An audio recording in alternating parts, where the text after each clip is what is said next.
Masechet Makot, traité Makot, d'Afret, feuille numéro 8. Nous sommes à la feuille 7, à la dernière ligne. Et la Gemara demande, Rebi, Yeshem le Masoret Svirale. Est-ce que vraiment Rebi pense qu'on va d'après l'écriture? Vera Amar Rav Yitzhak Berav Yosef. Pourtant Rav Yitzhak, fils de Rav Yosef, a dit, Amar Rabbi Yochanan, non de Rabbi Yochanan, Rebi, Rabbi Yehuda ben Horetz, Bet Shammai, Rabbi Shimon, Rabbi Akiva, Kulu Svirelehu Yeshem le Mikra. Rebi, et Rabbi Yehuda, fils de Horetz, et l'école de Shammai, et Rabbi Shimon, et Rabbi Akiva, tous pensent qu'on va d'après la lecture. Et la Gemara répond, Haïnou de Kamar Lehu Ve'od. C'est pourquoi Rebi a donné une autre réponse en disant qu'il suit la déduction par similitude des termes. Amara Papa dit, Man Shada Pissa le dit Kla, si quelqu'un a lancé une motte de terre sur un palmier dattier, va tar tamré, et des dattes sont tombées de là, va azul tamré bekatoul, et en tombant, elles ont tué une personne, va nous machloket de Rebi Verabanan. On en arrive à la discussion qu'on a vue entre Rebi et les sages. D'après Rebi, il doit partir en exil en ville de refuge, puisque ça ressemble au cas du morceau de bois qui s'est détaché et est parti tuer une personne. Et la Gemara dit, putain, mais c'est évident, cela. Et la Gemara dit, pour moi, vous êtes non, on aurait pu croire que Koach d'ami. Qu'ici, c'est considéré comme la force de sa force, c'est-à-dire indirect, puisque la motte de terre qui a fait tomber les dattes avait été lancée. Pas comme dans le cas de Rebi, où il s'agit d'une cognée qu'il avait encore dans sa main. La Gemara dit, Kamash Palan, c'est pourquoi on vient apprendre que non. Et la mais alors c'est quoi le cas de la force de sa force, qui est une force indirecte d'après Rebi, où il ne serait pas passible de la sanction? De Shadapissa, par exemple dans le cas où il a lancé une motte de terre, ou Mahir le Garma, qui a tapé sur une branche, vas-y le Garma ou Mahir le Kabassa, et la branche est allée frapper un régime de dattes, va tatamré, vas-y le tabré bekatoul. Les dattes sont tombées, et en tombant, elles ont tué. Matitin, Mishnah, Azorek Even Irshut Arabim, si quelqu'un a lancé une pierre dans le domaine public, vers Arag, et il a tué. Rézégolé, il part en exil, en ville de refuge. Rabbi Zab Yaakov Omer, Rabbi Zab Yaakov dit, si c'est après que la pierre avait été lancée de sa main, que l'autre a bougé sa tête, et ainsi il a reçu la pierre parce qu'il était dans la trajectoire à ce moment-là, Arrêtez pas tour, celui qui a lancé la pierre est dispensé d'aller en ville de refuge. S'il a lancé une pierre dans sa cour à lui, vers Arag, et la pierre a tué, si celui qui a été victime avait l'autorisation d'entrer là-bas, Golé, alors celui qui a lancé la pierre ira en ville de refuge. Mais sinon, Enogolé n'ira pas en ville de refuge, parce qu'il est dit dans le verset, et celui qui a rencontré un autre dans une forêt. Donc on apprend de là, de la même manière que la forêt, c'est un endroit où c'est autorisé pour celui qui a été victime et celui qui a fait l'acte, l'ikanes les chams d'entrer là-bas, avkol, de même dans tout endroit, il faut que ce soit un endroit où il était autorisé pour celui qui a été victime et pour celui qui a fait l'acte d'entrer là-bas. Il y a à l'exclusion de la cour qui appartient à une personne, où celui qui a été touché et est mort n'avait pas l'autorisation d'entrer là-bas. Et donc, celui qui a lancé le projectile n'est pas sanctionné d'aller en ville de refuge. Abba Shaul Omer, Abba Shaul dit, de la même manière que ce n'est pas la Torah qui est de couper du bois, il s'agit d'un acte qui n'est pas un commandement, mais une autorisation. De même, dans tous les cas, il faut que ce soit quelque chose de permis, mais pas un commandement. Yatsa Avamaket Beno, à l'exclusion du père qui frappe son fils pour qu'il se conduise bien. Vara Varodet Talmido, le maître qui frappe son disciple, également pour qu'il apprenne. Shir Beddin, ou le délégué du tribunal rabbinique qui est allé donner la flagellation, s'ils ont tué, dans tous ces cas-là, étant donné qu'ils accomplissaient un commandement, ils n'iront pas en ville de refuge. Gmara, les Shutarabim Mezidou, s'il a envoyé la pierre dans le domaine public, il est considéré comme ayant tué volontairement, puisqu'il savait bien que ça allait probablement frapper quelqu'un. Amar Al-Shem Bar Yitzhak, Al-Shem Bar Yitzhak dit, Besoter et Kotlo, on parle de quelqu'un qui était en train de casser son mur, qui était mitoyen au domaine public, et en tombant, les pierres ont tué. Il va aller les Riyouné, d'accord, mais il avait qu'à faire attention. Mais Besoter et Kotlo ben Laila, on parle d'un cas où il a cassé son mur la nuit. La nuit aussi, il devait faire attention, puisqu'il y a des gens qui passent dans le domaine public. Mais Besoter et Kotlo les hache pas. On parle qu'il a cassé son mur, qui était mitoyen d'une décharge publique. Mais cette décharge publique, de quoi on parle? Si de nombreuses personnes y passent, il est considéré comme négligent, et donc il n'ira pas en ville de refuge. Et si les gens ne passent pas là-bas, Anous est considéré comme cas de force majeure, et là non plus il ne va pas en ville de refuge. Il a des hachpa à suivre les fanot babalayla, mais là à suivre les fanot babayom. Le papa dit, on parle d'un cas d'une décharge publique où les gens vont pour aller à la selle la nuit, mais pas dans la journée. Veika de mikré veyatim. Ça arrive des personnes qui vont là-bas aussi dans la journée. Donc il n'est pas considéré comme négligent. Puisque c'est pas fait pour que les gens aillent à la selle là-bas la journée. On est mais c'est pas non plus considéré comme cas de force majeure. Parce qu'il existe des gens qui vont là-bas à la selle. Rabbi Eliezer ben Yaakov Omer v'choulé, on a vu dans le Mishnah l'avis de Rabbi Eliezer ben Yaakov qui dit que si la personne qui a été frappée avait bougé la tête après que l'autre a lancé la pierre, il est dispensé d'aller en ville de refuge.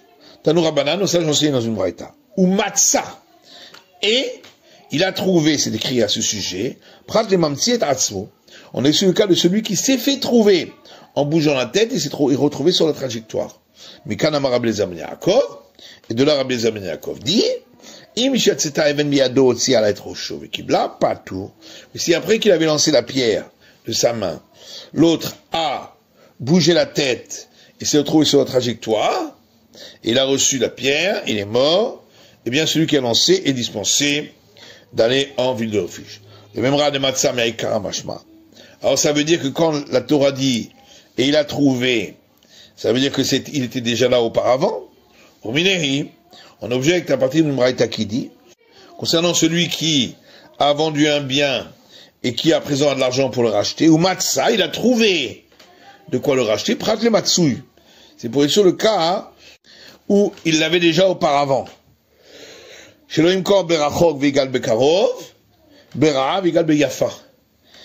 afin que il ne vende pas un terrain qui est éloigné de lui pour racheter un terrain qui est proche.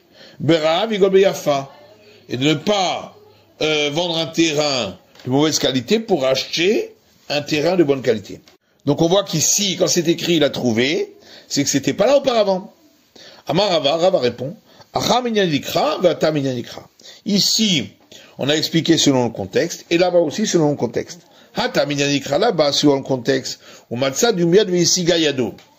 c'est écrit, il a trouvé, ça doit ressembler à ce qui est écrit également, et sa main a pu obtenir des finances, de manière que quand c'est marqué sa main a obtenu, c'est-à-dire maintenant, Afmatsa, également quand on dit il a trouvé, Nami Me'ashta, c'est-à-dire que c'était là uniquement maintenant. Et ici aussi, c'est d'après le contexte, au Matsa du Mea de Ya'ar, c'est écrit il a trouvé, il faut que ça ressemble à ce dont la Torah a parlé auparavant, de la forêt. Maya midedite mikara.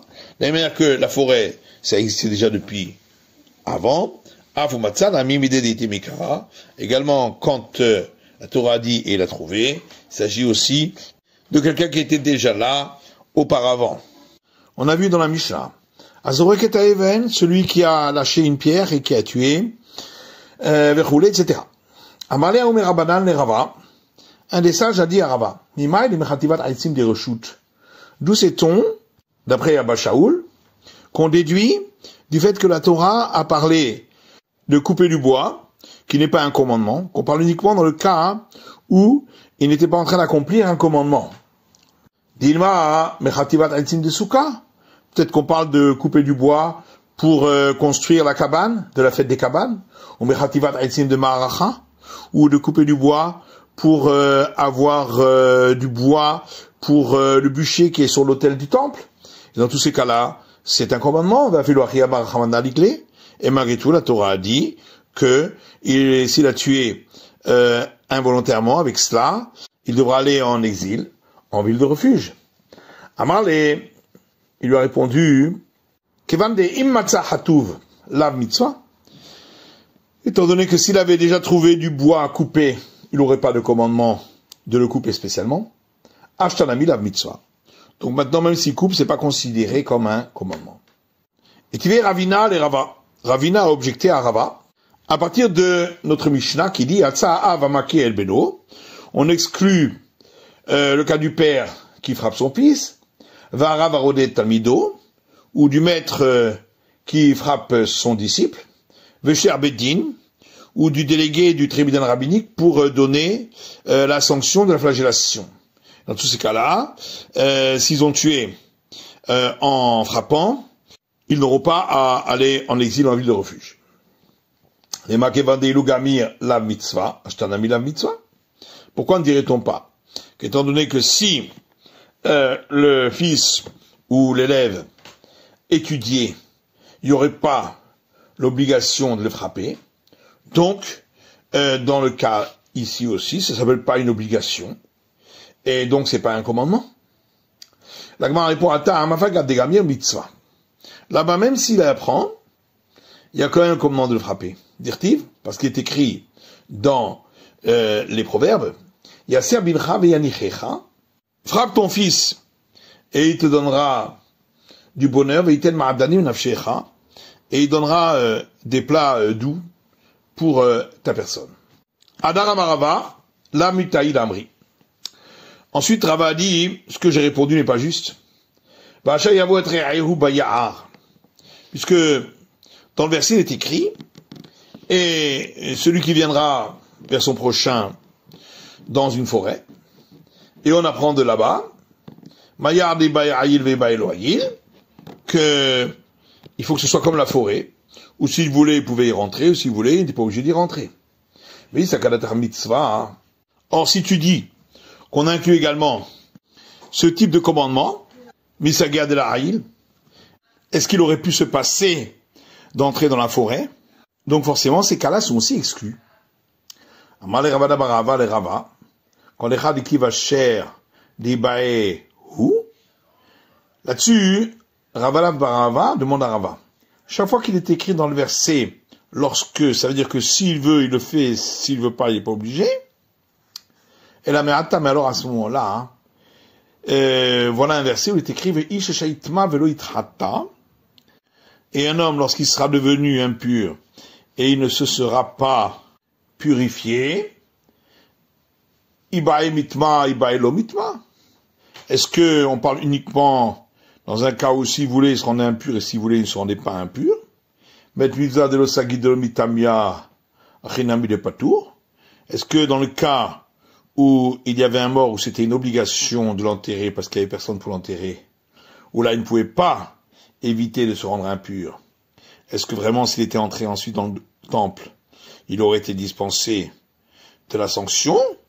Et on répond Shani Atam, là-bas c'est différent, d'Amarkra, parce que le verset dit Tameïye, il sera impur, Mikom Makom, pour inclure tous les cas. La Gemara dit Aumba Ele Likidetania, Et ces mots-là, on les utilise déjà pour l'enseignement qu'on trouve dans une braïta qui dit Tameïé, il sera impur le rabot voulium.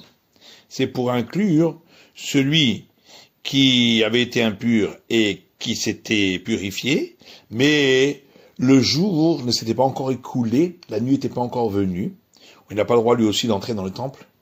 Tumatobo, le verset poursuit en disant son impureté est en lui, le rabot mechosar kippurim. C'est pour inclure le cas où il s'est purifié, la nuit est tombée, mais il n'a pas encore apporté les sacrifices, car dans certains cas, il faut encore qu'il apporte des sacrifices. Et donc s'il est entré au temple, il est également sanctionné. Amarle ana amerod kamina. Il a répondu, moi j'apprends du mot encore. Son impureté est en lui. Ikade matnila. Certains rapportent cette discussion sur l'enseignement suivant. Becharish bakatzir tishbot est écrit dans la Torah concernant le Shabbat. Becharish bakatzir tishbot, le labour et la moisson, tu ne les feras pas ce jour-là. Rabbi Akiva applique cela à l'année sabbatique. Et Rabbi Akiva dit, on ne parle pas ici de labour pendant la 7e année, ou de moisson durant la 7e année. Puisque ça, on apprend déjà que c'est interdit d'un autre verset qui dit, ton champ, tu ne l'ensemenceras pas, et ta vigne, tu ne la sarcleras pas. Donc ça inclut tous les travaux des champs. Et la mais c'est pour inclure le labour l'année qui précède la 7e année, lorsque c'est pour la récolte qui va être récoltée pendant la 7e année, ou la moisson de la récolte de la 7e année qui était déjà entrée dans la 8e année. Rabbi Shmuel Omer, Rabbi Shmuel lui dit, ça s'applique au Shabbat, pour nous dire, ma harish reshut, de la même manière que le labour, c'est jamais un commandement. Av katzir reshut, de même la moisson, il s'agit d'une moisson qui n'est pas celle d'un commandement. Yatzak tzir aomer shu mitzvah, à l'exclusion de la moisson pour apporter l'offrande appelée du Homer, qui elle est un commandement, et c'est autorisé le Shabbat. Amalé Omer Rabbanan et Rava, un des sages a dit à Rava, Maïd Harisha de Reshut, qui dit qu'il s'agit de labour qui n'est pas un commandement. Dis-moi Harisha de Homer de Mitzvah, peut-être s'agirait-il de labourer pour faire pousser la récolte pour l'offrande du Homer, et là c'est un commandement. Et malgré tout, la Torah a dit de ne pas le faire le Shabbat. Il a répondu, étant donné que s'il avait trouvé un champ déjà labouré, il n'a pas besoin de labourer. C'est donc pas une obligation. Et Tivé Ravina les Rava, là-dessus Ravina objecte à Rava, en rapportant notre Mishnah qui dit Beno, on exclut le père qui frappe son fils, Tamido, le maître qui frappe son disciple, le Shalir Beddin, et le délégué du tribunal rabbinique. Lorsqu'ils ont tué en frappant, ils n'iront pas en ville de refuge. Mais pourquoi les maquets vendent la mitzvah? On devrait dire pareil, puisque si l'enfant ou le disciple étudiait, il n'y aurait pas l'obligation de le frapper. Ashtanami la mitzvah. Donc, dans tous les cas, ça ne s'appellera pas une obligation. Attends, regarde des gamir nami mitzvah, karavid. Et on répond là-bas, même s'il étudie, c'est quand même un commandement qu'il accomplit en le frappant, dire-t-il, parce qu'il est écrit, Yaser bincha veyanihecha. C'est un verset dans les Proverbes. Frappe ton fils et il te donnera du bonheur. Adarama Rava, ensuite Rava dit la mutaï d'Amri. Ce que j'ai dit n'est pas juste. Ketzira dumia de harisha. Parce qu'on compare la moisson avec le labour. Ma harisha matzah harush enohorech. De la même manière que le labour, s'il avait trouvé un champ labouré, il n'a pas besoin de labourer. Il n'y a pas d'obligation de commandement. Avketziranami, pareil, pour la moisson, on parle d'un cas pareil.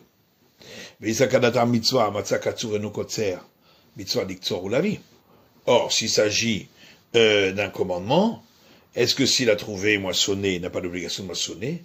Bien sûr, il y a une obligation de moissonner pour l'offrande du Homer. Et donc, effectivement, ça s'appelle un commandement et c'est exclu de cet interdit au Shabbat. Matitin, Mishnah suivante. Av Golé Alidé Aben, le père part en ville de refuge s'il a tué involontairement son fils. Va Aben Golé Alidé Av, et inversement, le fils part en ville de refuge s'il a tué involontairement son père. Akol Golim Alidé Israël, tous partent en ville de refuge s'ils ont tué involontairement un Israël. Israël Golé Alidéhen, et pareil, le Israël part en ville de refuge s'il les a tués à eux. Chusbigato Shav, sauf pour le converti qui a accepté sur lui les 7 lois noachid. Begato Shav et Nogolé, et là, les Begato Shav. Et un pareil converti ne part en ville de refuge que s'il a tué involontairement un autre converti de son type qui a accepté sur lui les 7 lois noachid. Gemara. La Gemara dit, Av-Golé al-Edé Aben.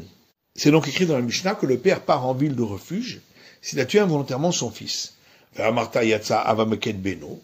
Pourtant, dans la Mishnah précédente, on a dit qu'on exclut le cas du père qui frappait son fils. Des Gamir. Et on parle d'un cas où le fils étudiait. Donc il n'a pas d'obligation. Marta Falgab des Gamir Mitzvah Karavid. Ah, mais pourtant, tu avais dit que même s'il étudie, il accomplit quand même un commandement en le frappant. Mais je suis à des nagarés. On parle ici dans le cas où il apprend à une école de menuiserie. La Gemara dit, je suis à des nagarés chiyutahu, de l'amdé. Et s'il apprend à une école de menuiserie, c'est donc aussi un commandement, puisque ça lui permet de vivre.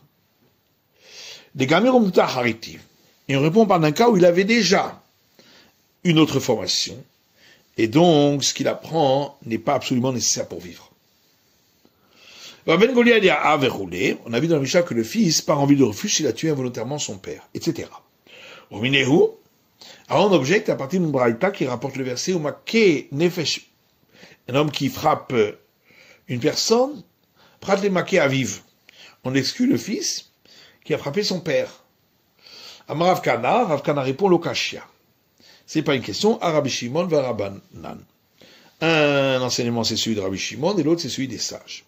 Les Rabbi Shimon d'Amar Chenek Hamum Saïf, d'après Rabbi Shimon qui dit que la strangulation c'est plus grave que la mort par être tué au fil de l'épée. Shigat Saïf Nita de Kapara. Donc, on a vu dans la Torah que s'il a tué involontairement, et donc il était passible, si ça avait été volontaire, de la peine de mort au fil de l'épée, on voit dans la Torah que il recevra l'expiation en allant en ville de refuge. Shigat Chenek Nita de Kapara.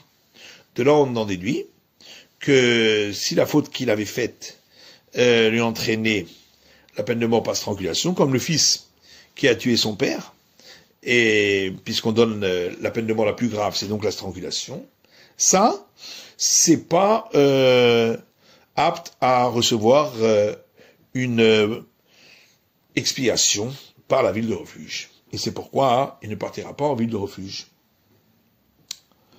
Les Rabbanan, et d'après les sages d'Amré Saïf Ramon Mechenek, qui ont dit que la peine de mort en étant tué au fil de l'épée est plus grave que celle de la strangulation, Regaviv Beshogek, Shigat Saïfou.